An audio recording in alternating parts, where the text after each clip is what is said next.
condemn Russia's invasion.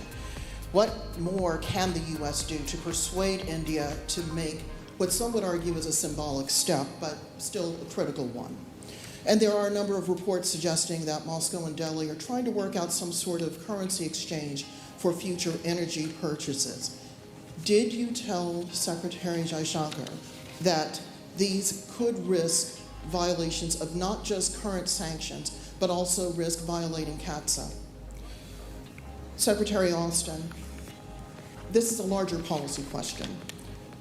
Has the U.S. missed an opportunity in the past 17 years, since the beginning of this strategic partnership, to replace Moscow as Delhi's choice for weapons, for military materiel, not just the training and the robust partnership that we see in the military sphere? And finally, for the ministers Jaishankar and Singh, why not condemn Russia's invasion?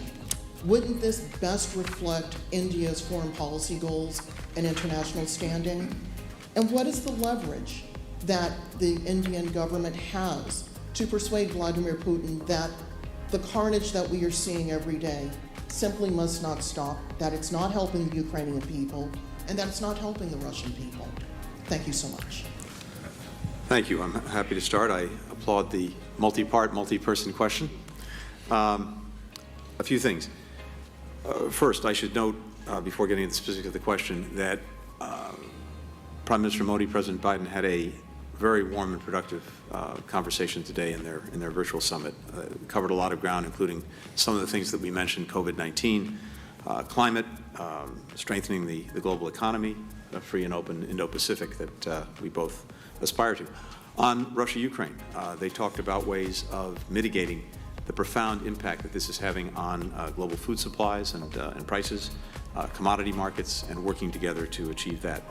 I would note, India has made very strong statements in New York at the UN, the minister before the Indian Parliament, condemning the killing of civilians in Ukraine, calling for an independent investigation of these atrocities. And I would also note that India is providing significant humanitarian assistance to the people of Ukraine, notably medicines, which are very necessary and in real demand. India has to make its own decisions about how it approaches this challenge. We, as a general proposition, are consulting with all of our allies and partners on the consequences of Putin's war, the atrocities being committed against the people of Ukraine. In our judgment, it is important that all countries, especially those with leverage, press Putin to end the war. And it's also important that democracies stand together and speak with one voice to defend the values that we share. And we do share profoundly the values of freedom, openness, independence, sovereignty, and those values need to apply everywhere. India's relationship with Russia was developed over decades at a time when the United States was not able to be a partner to India. Times have changed.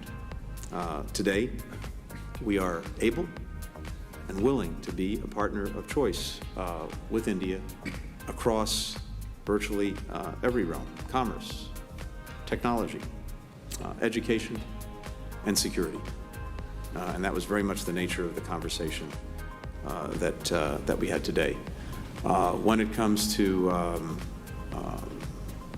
oil purchases, sanctions, et cetera, I just note that there are carve-outs for energy purchases. Of course, we're encouraging countries not to purchase additional energy supplies from Russia. Every country is differently situated, has different needs, requirements, but we're looking to allies and partners not to increase their purchases of Russian energy.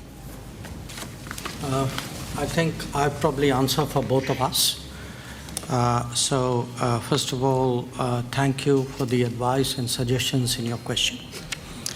I prefer to do it my way and articulate it my way. Now, as Secretary Blinken has pointed out, we have made a number of statements which outline our position in the UN, in our parliament, and in other forums.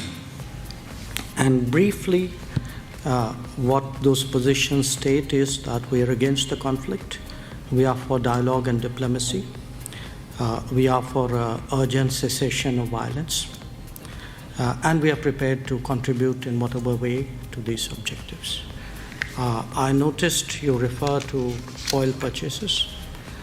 If you are looking at energy purchases from Russia, I would suggest that your attention should be focused on Europe, which probably we do buy some energy which is necessary for our energy security, but I suspect, looking at the figures, probably our total purchases for the month would be less than what Europe does in an afternoon. So you might want to think about it.